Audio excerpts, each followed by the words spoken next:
Yang tahu angkat tangan? Ih, mana nggak tahu benar. Yang malu-malu angkat tangan? Oh, oke. Kalau gitu. Sebenarnya abis ini boleh dicoba teksnya buat yang belum tahu. Sekedar coba-coba aja sih, buat tahu doang gitu kan preferensinya. Walaupun dalam relationship bukan itu doang yang paling penting. Itu cuma salah satu dasar lah buat menentukan bahasa yang paling cocok. Gitu ya. Karena dan di sini kita nggak akan bahas relationship karena kalau bahas relationship mungkin jadi 5 jam atau 5 hari ke depan belum selesai. Betul? Betul. Nanya sendiri, jawab sendiri nggak apa-apa ya. Oke. Tapi walaupun begitu boleh lah ya. Aku hari ini cari tahu kalian di sini language of love-nya apa. Tapi tolong jangan malu-malu, tenang tadi pagi udah pakai deodoran, ya. Jadi kalau angkat tangan jangan di sini, ya. Angkat tangan di sini. Siapa di sini yang love language-nya adalah quality time? Angkat tangan. Oke, 1.500 umat. Oke, bagus. Siapa yang love language-nya adalah physical touch? 1.200 lah, kurang dikit, beda dikit, ya. Oke. Yang love language-nya adalah words of affirmation. Kamu cantik deh hari ini. Oh, seneng banget hari ini. Dan teman-teman saya dari sana hari ini dipuji oleh 5 orang secara berturut-turut kalau dia cantik sekali hari ini. Jangan lupa habis keluar dari sini kalian sama-sama, kamu cantik sekali hari ini sama, gitu ya. Dan yang lainnya juga ya. Oke. Yang receiving gifts, angkat tangan. Oke. Tinggi sekali, bagus. Nanti kamu telaskan ya. Oke. Yang acts of service, angkat tangan. Oke, wow, lumayan banyak ya. Kita beri tepuk tangan dulu ya. Mungkin kalian bisa maju berempat rame-rame, berenam, grup sharing. Enggak ya? Oke.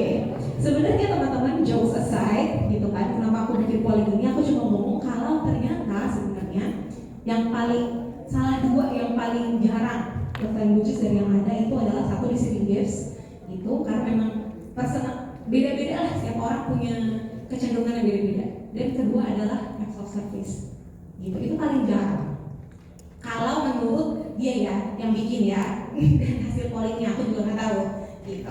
Tapi kenapa paling jarang? Karena kalau kalian pikir-pikir itu paling susah. Ya nggak? Ini deh. Kalau quality time kalian ke siapa?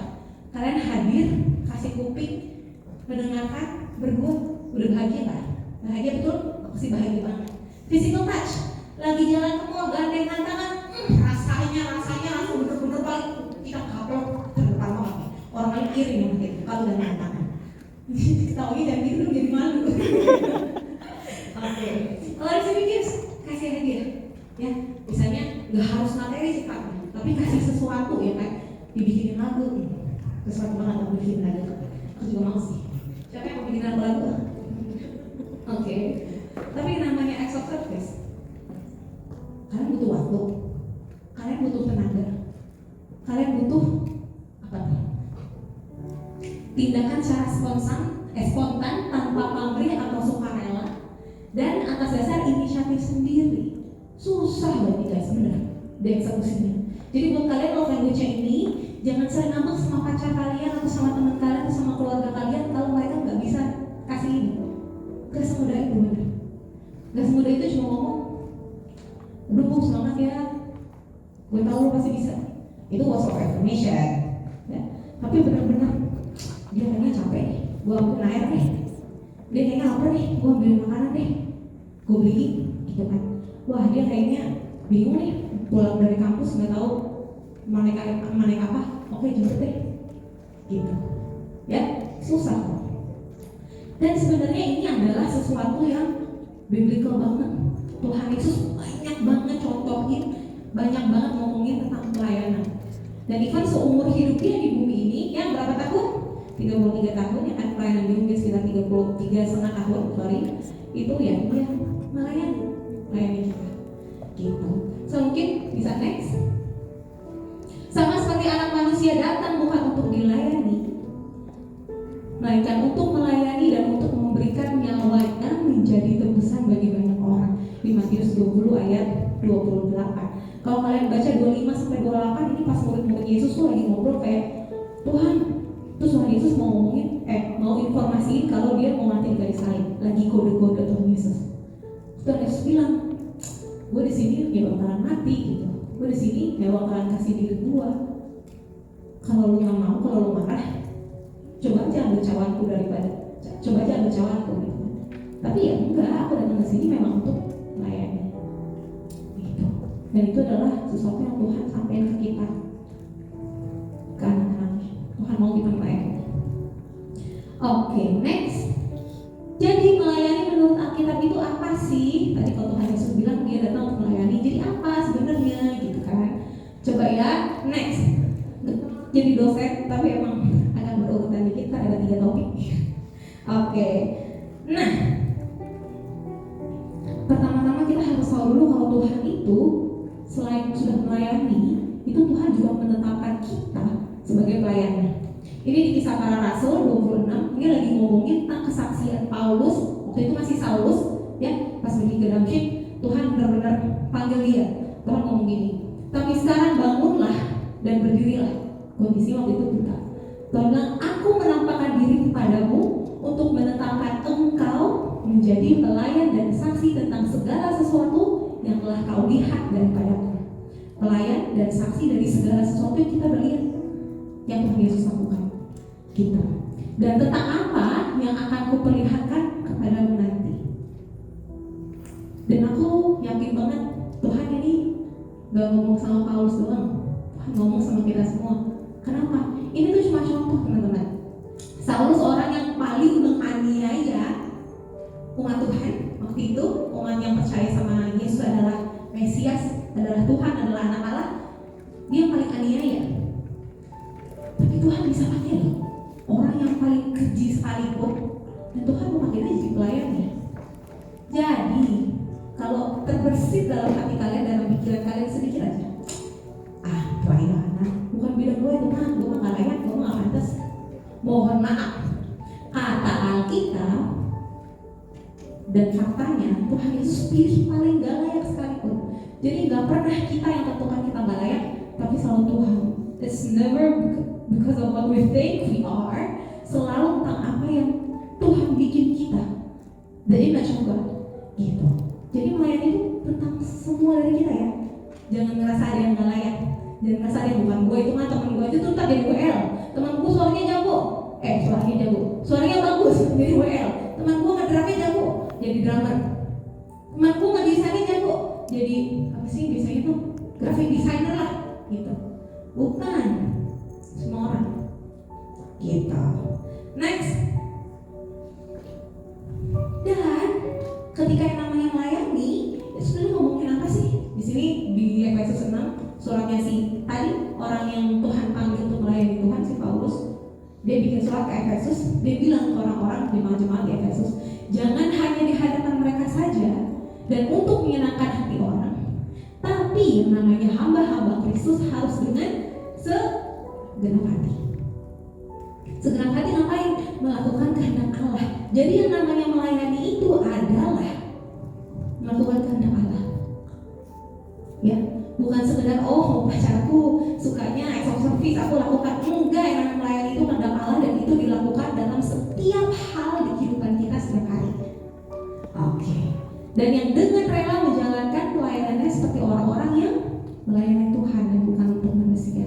Ini bahkan dibahas konsepnya itu pas lagi ngomongin raja-raja di dunia atau pembesar-pembesar di dunia. Biasanya tangan besi, pemerintah tuh seenak-enaknya, pemerintah demi kepentingan dia doang. Tapi konsep servant leadership adalah sebuah konsep yang Tuhan ajarin, dan sampai sekarang kalian belajar di kelas leadership, betul teman-teman? Nah, itu konsepnya konsep dari Alkitab. Jadi kalau kalian di kelas leadership lagi belajar nih, Tuhan gue nih coy yang contohin gitu ya. Jangan gitu juga sih, malu. Tapi kalau mau bersaksi boleh, jangan malu. Oke. Next. Ini intinya. Kalau kalian tadi ngomongin segenap hati untuk Tuhan dan untuk manusia, melayani itu adalah sebuah sikap hati, bukan tindakan sekali-sekali. Bukan sekedar kasih dia, tapi punya hati yang ingin melayani, punya hati yang pengen membantu orang lain, punya hati yang pengen memuliakan Tuhan terus dengan sukarela gitu. Bukan sekali-sekali ya. Jadi siapa yang merasa gue di pelayanan terus, WL misalnya, gue mah gitaris terus, gue dah pokoknya gue tiap minggu pasti gue ngegitar pelayanan Tuhan, praise and worship, cukup? No, bagus kasih banget teman-teman, tolong jangan tersinggung ya kan, maksud saya itu adalah hal yang baik sekali untuk dilakukan, tapi itu saja nggak cukup. Sikap hati dalam menjalani segala sesuatu kita gimana sih hatinya? Tuhan bisa lihat nggak? Ya, oke. Jadi gimana sih maksudnya melayani itu adalah sikap hati? Yang paling gampangnya kita nyontoh sama Tuhan Yesus, kan? Ini loh teladan Tuhan Yesus ketika dia datang ke dunia dan dia melayani kita. Next, oke. Kristus Yesus yang walaupun dalam rupa Allah tidak menganggap kesetaraan dengan Allah itu sebagai milik yang harus dipertahankan, melainkan telah mengosongkan dirinya, mengosongkan dirinya sendiri dan mengambil rupa seorang hamba dan menjadi sama dengan manusia. Dan dalam keadaan sebagai manusia ia telah merendahkan dirinya dan taat sampai mati, bahkan sampai mati di kayu salib. Ya, contoh Tuhan itu, namanya Tuhan jadi nggak benar Tuhan tuh mati guys. Ini udah standar paling hebatnya dan Tuhan mati buat kita gitu. Ya, terus jadi kita harus mati juga sih buat teman kita ya. Kalau yang kita sih bilangnya gitu, tapi jangan orang amat ya. Teman kita misalnya lagi, ayo kita di depan mereka bikin konten, kalian ikutan, itu namanya kalian kurang pandai ya. Jangan kayak gitu juga mati buat teman. Tapi kalau kalian temannya ada kereta kalian tarik, kalian gak peduli kalian mau mati atau enggak, yang penting teman itu selamat. Nah itu adalah yang Yesus mau. Mungkin konteksnya, teman kita dibawa ke depan kereta kali, ya kan, itu namanya contoh ya, nggak usah diambil secara literal. Oke. Dan kita kalau mau melayani juga, kita harus tahu yang Tuhan kita mau. Tadi kan di depan dibahas tentang melayani itu adalah tahu kehendak Tuhan, tahu Tuhan maunya apa, melakukan apa yang Tuhan mau dari kita, dan apa yang Tuhan mau terjadi di bumi ini untuk menunjukkan kuasa dan kemuliaannya. Kita harus tahu, barang siapa melayani aku, dia harus mengikut aku, dan dimanapun aku berada, di situ pelayanku akan berada. Barang siapa melayani aku, dia akan dihormati Bapa. Dan ini gak ngomongin tentang kehadiran fisik doang, ini ngomongin tentang pikiran dan hati. Tuhan Yesus capek gak? Ya ampun teman-teman, dulu mah belum ada mobil, bener. Jalan dari Efesus mau mana jalan kaki. Sekarang jalan kaki dikit dari Floresta ke sini capek? Dulu aku juga jalan capek sih lumayan. Dulu aku mau kasih student tuh, gitu. Ya, Tuhan tuh jalan kaki loh. Tuhan tuh naik kapal, nyampe ke suatu tempat, oleng mabuk laut mungkin ya kan, nyampe. Orang mau istirahat dulu, enggak. Tuhan Yesus langsung berkorban. Tuhan Yesus langsung menyembuhkan orang sakit. Tuhan Yesus nggak peduli dia capek, tapi karena dia berbelas kasihan, terbitlah belas kasihan Tuhan, dia tetap melayani orang. Gitu. Orang seperti apa yang Tuhan Yesus layani? Apakah raja doang? Oh, tinggi mah wajar lah dilayani. Kalau ada Pak Jokowi datang, mungkin arah dari ujung sampai ujung nyampe, gitu ya? Enggak. Kalau kalian Tuhan Yesus melayani siapa? Tuhan Yesus melayani orang-orang yang menurut manusia paling tidak layak. Ngomong cukai, janda, pelacur, semua yang menurut manusia kayak ini dia orang kurang dikit gitu kan, hidupnya nggak bagus, jangan dia temenin dia, tinggalin. Enggak, Tuhan Yesus datang. Tuhan Yesus selamatin orang buta, orang kusta, semua yang butuh pertolongan atas belas kasihan, Tuhan Yesus datangin. Pertanyaannya, kita selama ini udah pernah melayani belum sih dalam kehidupan sehari-hari kita? Melayani itu melayani siapa? Melayani kayak apa yang kita sampai ini lakukan? Apakah kita udah ngikutin teladan Yesus yang melayani walaupun dalam capek, dalam stres, dalam badai, dalam apapun Tuhan Yesus tetap melayani?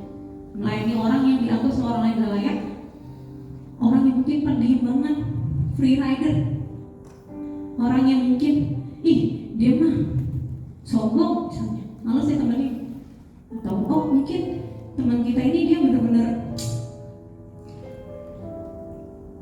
penampakannya agak kurang proper, kurang rapi, kayak nggak mandi 3 hari. Nah, yang kayak gitu-gitu tahu, yang paling butuh pelayanan kita, sama kayak orang sakit yang butuh ke dokter. Jadi coba sekarang kalian sambil pikirin di sekitar kalian, kira-kira siapa sih sebenarnya yang sekitar aku yang paling butuh pelayanan, paling butuh hati yang mau mengasihi dia, tapi sama ini kita nggak lakukan, kita malah tutup sebelah mata.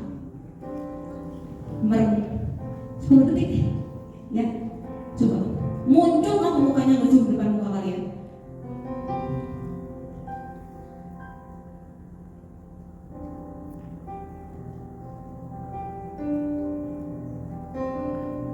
Oke, kayaknya ada yang udah muncul banget, ada yang udah tidur ke dunia lain ya, enggak. Tapi itu. Dan kalau alasan kalian sama ini adalah Ci, beneran deh, tapi aku itu bukan Paulus apalagi Tuhan Yesus. Ci, aku tuh mana bisa pelayanan kayak gitu, punya hati kayak gitu. Aku ngeliat dia kayak gitu aja ngeliatnya udah males. Nah, ya doa dong, minta kekuatan dari Tuhan dong. Kita itu sebagai manusia capek terus, gak cuma kalian, aku juga capek, semua juga capek. Dan itulah yang harus kita sama-sama lakuin. Terus minta pertolongan dari Tuhan buat punya hati melayani, karena gak gampang, bener-bener gak gampang banget. Next, layanilah seorang akan yang lain sesuai dengan karunia yang telah diperoleh tiap-tiap orang gitu ya, sebagai pengurus yang baik dari kasih karunia Allah. Jika ada yang suka bicara, ya dia bicara. Kalau ada yang suka menyampaikan firman Allah, ya silahkan maju ke sini, panggung kapan-kapan. Ya. Kalau ada yang suka nyanyi, silahkan nyanyi. Baiklah yang lakukan dengan kekuatan yang dianugerahkan Allah, supaya Allah dimuliakan dalam segala sesuatu karena Yesus Kristus. Dialah yang punya kemuliaan dan kuasa sampai selama-lamanya. Amin. Ci, tapi aku mahasiswa, maksudnya apa sih? Ci dari tadi ngomong konsep, jadi aku harus apa? Next. 1, kalian bisa mulai pelayanan kalian di gereja dan komunitas. Di sini yang udah melayani di gereja dan komunitas, angkat tangan. Luar biasa sekali, puji Tuhan. Luar biasa sekali, puji Tuhan. Banyak banget, 3.500 orang ya. Tahu nggak? Banyak loh, tapi orang-orang yang tadinya pelayanan, awalnya punya hati melayani, tapi ujung-ujung jadi kayak nggak mau ah. Gue tahun depan nggak lanjut lagi deh. Konfliknya banyak banget. Si ini berantem sama si ini gak suka gitu. Dan itu biasanya yang bikin perpecahan terjadi di gereja. Jangan pikir di komunitas kayak kita doang gitu, tapi di gereja pun sering banget terjadi kayak gini. Kayak yang harus kalian tahu adalah yang namanya kita semua, nah Tuhan itu adalah satu tubuh. Gak mungkin telunjuk kita sama jari tengah kita kagak bergesekan tiap hari. Gak mungkin juga kita nggak ngerapihin rambut kita, apalagi Koko Steven di sini ya kan. Ini internal jokes, tapi Koko Steven di sini adalah pembimbing Lumina Gracia dan dia keren banget. Setuju untuk tangan dulu Koko Steven? Mukanya merah tapi tetap glowing karena skincare tiap hari. Oke. Itu ya. Kesini itu terjadi. Justru kalau nggak terjadi, are you even a family? Kamu tuh cuma nggak gesekan kalau sama stranger. Jadi jangan lihat kalau ada gesekan. Gesekan itu a start. Kalau kalian tuh lagi sama-sama dibentuk, lagi dalam satu tubuh, buat melayani Tuhan kan ujung-ujungnya kemuliaan Tuhan. Jadi buat kalian udah melayani, lagi bingung, tapi di gereja lagi gini nih, tapi di komunitas gue lagi gini nih, nggak asik banget. Jangan stop. Itu cuma perkara 3 minggu lagi lah kelar, atau 3 bulan lagi lah kelar. Tapi pelayanan kalian akan bermanfaat dan menjadi legacy sampai berikut-berikutnya. Kalau kalian bisa menikmati kalian di sini saat ini, aku bisa menikmati aku di sini juga. Dan aku dari tahun 2011 ada Lumina Gracia itu karena ada kakak-kakak kalian dari tahun 1992 yang udah ngalamin gesekan setengah ampun sampai akhirnya ini bisa kejadian 30 tahun lebih. Kalau waktu itu kakak-kakak itu menyerah, tentu saja kita kalau Jumatan sedang di Ion Mall ya, bukan di ruangan ini. Ini adalah sesuatu. Kalau kalian menyerah sekarang, kalian bakal pada kayak. Dan itu Tuhan mau, bukan Tuhan yang berkat. Oke, move. Jadi teman tuh gampang susah. Kadang-kadang teman kita yang ada yang racingnya kebangetan gitu kan. Dan yang racingnya kebangetan itu justru yang perlu dilayani. Kenapa dia? Dia ada masalah apa? Dia bingungnya kenapa? Tanya dong.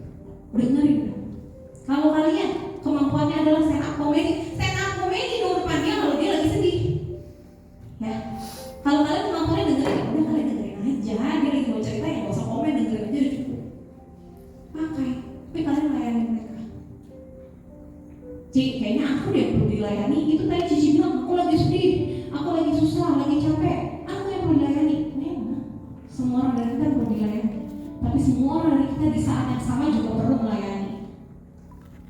Orang-orang yang ngerasain sedih baru yang ngerti orang-orang sedih lainnya. Orang-orang yang ngerasain sendirian baru ngerti apa sih dirasain orang-orang lain yang lagi belum. Makanya ya gandengan. Kalau kamu nggak pernah, ada orang-orang yang nggak pernah ngerasain lonely, siapa yang mau bantuin temen yang lonely? Nggak ada yang ngerti. Lu mah nggak ngerti gue bro. Kalau kalian pernah ngalamin, kalian akan bisa bilang, mungkin gue nggak ngerti 100% bro, tapi gue sebenarnya juga ngejalanin. Mungkin bahkan cuma 2 bulan lalu. Dan itu jadi penguatan yang luar biasa. Gitu. Oke? Jadi siapa yang mau mulai melayani teman-temannya, event yang paling receh sekalipun anaknya banyak yang ragu. Siapa yang boleh melayani teman-temannya walaupun receh pun kalian mau angkat tangan? Oke, puji Tuhan Yesus. Keren banget semua. Dan yang terakhir, paling sering lupa. Jangan lupa kalian datang di dunia ini dititipkan sama keluarga. Kadang-kadang, termasuk aku nggak, dari tadi tuh aku ngomongin ke kalian, lu ngomongin ke diri sendiri juga banyak kan. Sambil ngomong ditoeng gitu di kepala gitu ya. Kita tuh sering banget lupa. Oh, pelayanan di Lumina Gracia, pelayanan di gereja mana, pelayanan di tempat kerja, pelayanan di kampus, pelayanan sama teman, keluarganya. Pernah telepon nggak? Kapan terakhir kali telepon mama kamu atau papa kamu yang masih ada, orang tuanya? Kapan terakhir kali tanya sama adik kamu, sama kakak kamu, how are you? Gimana kerjanya? Gimana kuliahnya? Ada yang bisa aku bantu nggak? Kapan? Kalau kalian berlokot dari pagi, kalian berlokot dari malam, puji Tuhan. Kalau kalian lakukannya, kalau butuh doang, itu kan namanya orang tua kalian dan keluarga kalian yang udah melayani kalian sampai kalian sekarang ini 20 tahun atau belasan tahun. Tapi kenapa aku ngomong gini adalah karena itu terjadi sama aku. Selama kuliah aku aktif di Lumina Gracia. Sebelumnya SMP SMA aktif di sekolah lama, ya kan, nyanyi, main keyboard, apapun lah, aktif layanan. Aku merasa dulu aku lumayan baik lah sebagai seorang teman. Setiap hari jemput ya, jokes, tapi beneran terjadi dari jam 6 sampai jam 11 malam itu per 1 jam udah ada booking slot orang mau curhat. Jadi sebenarnya kalau dipikir-pikir, aku itu udah jadi konselor dari usia dini. Bekerja di bawah umur harusnya, tapi kayak gitu. Beneran kalau nggak percaya tanya orang-orang yang percaya. Tapi apa yang aku bisa adalah aku nggak pernah layanin keluargaku. Dengan kecapean aku siap sampai rumah bete, kesel. Aku siap sampai rumah nggak pernah beresin cuci piring, nggak pernah beresin makan gitu, nggak pernah beresin kamar tuh, apalagi males. Disuruh ngapain tuh kayaknya ngelakuinnya bersungut-sungut. Dan yang namanya tadi bersungut-sungut kalau bukan dengan segenap hati, kalau bukan dengan sikap hati yang baik, itu namanya bukan melayani. Itu namanya disuruh, mau nggak mau. Dan aku realize sekarang ketika aku sibuk dalam segala sesuatu dan dalam kehidupanku sendiri, dan mami aku ternyata sakit. Mami aku tuh lagi ketahuan cancer paru stadium 4 per Oktober kemarin. Pas tahu aku kayak, Tuhan, aku selama ini ngapain aja ya sama keluarga aku? Selama aku kerja, aku ngekos, aku tuh dari kuliah ngekos. Padahal rumah aku deket banget di Karawaci, di Lipo. Aku ngekos di sini, coba dari kuliah. Kenapa? Karena mau main sampai malam, mau melakukan pelayanan kepada teman-teman yang nggak bisa belajar, aku ajarin bareng, ya. Tapi malah dari orang tua aku kerja juga ngekos. Aku kayak, aku pernah ngasih telepon mamiku, nanyain kabar mamiku gimana. Ada sekali-sekali. Aku pernah nggak sih pas mamiku kok kayaknya capek, aku ambilin air. Gak pernah, mama aku aja gak pernah memperhatikan mami aku lagi capek atau enggak. Aku cuma sibuk sama diriku sendiri. Padahal itu adalah pelayanan pertama sebenarnya yang kita dapatkan. Kamu kan gak lahir di Prasetya Mulia, enggak, sama mami kamu, sama papi kamu.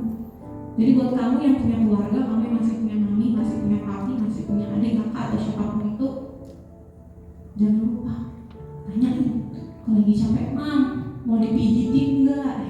Pijitin ya. Mam mau diambilin minum enggak? Pesan makan enggak? Pesanin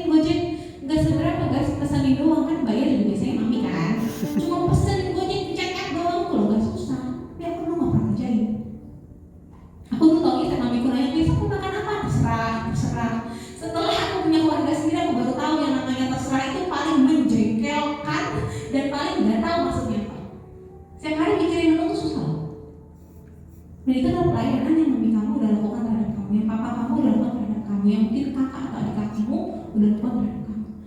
Jadi ayo, kamu dan aku, dari 3 ini, walaupun hutannya gini, aku mau kalian mulai dari yang paling belakang dulu, sebagai anak melayani, sebagai teman, baru terakhir ke gereja. Jangan di other way around. Kenapa? Karena dari anak itu pelayanan paling mudah.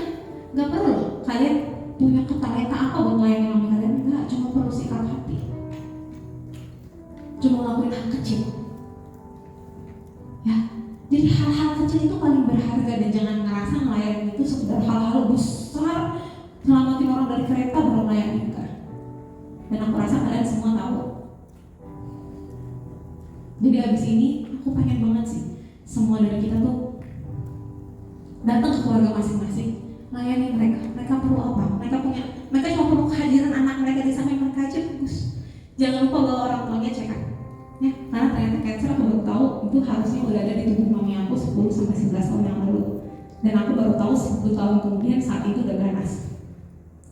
Dan itu kayak, terus aku selama 10 tahun terakhir tuh ngapain? Bawa dia ke dokter gak pernah, suruh dia check up gak pernah. Ya, jadi mulai dari sekarang ini loh, kalian bakal akan merasa nanti sih ketika udah menikah, mungkin udah punya anak sendiri, mungkin atau udah punya anak anjing kayak aku mungkin.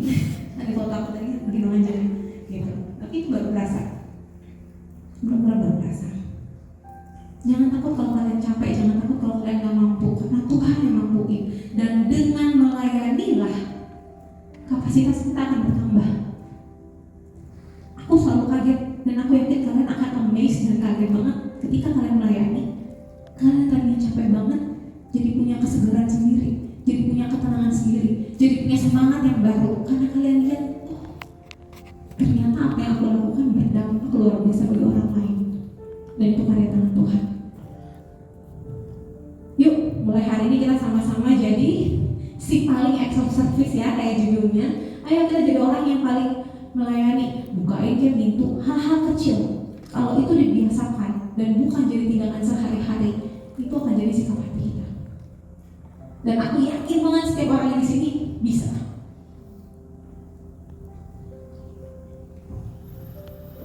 Dan buat yang mau, kita mau sama-sama nyanyi lagu melayani, singer melayani silakan.